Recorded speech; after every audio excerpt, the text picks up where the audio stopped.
I just wanted to hop on and make a real quick video on how to change a pool light. First, you need to know if your light is 12 volt or 120 volt. If you don't know, look for a little box in the yard that steps down the voltage. Most of the newer ones are 12 volt, but if you also don't know, you can pull out the niche and it's written on there what it's rated for.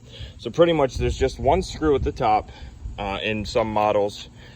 Some of them have two, and as you can see, you can lean down there and unscrew it. The builder should have left you enough cord that you can pull it out, put a towel down, lay it on deck, and you're gonna open up the niche right here. This should be very, very, very tight.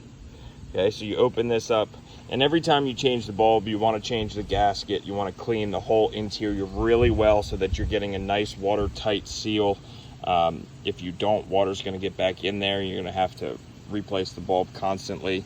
So what I did, opened it all up, put a new gasket in, put a new bulb in, tightened it down. You want this as tight as it can possibly go. And then I'm simply going to feed the wires back in there. I'm going to tighten it down, put the screws back in, and test it. You always want to make sure it's submerged underwater before you test the bulb. I know it's kind of goes against everything we normally would do. Normally I would check it on the deck, you know, and make sure it works before I go through the process of putting it in, but for these lights you want to submerge them first. All right.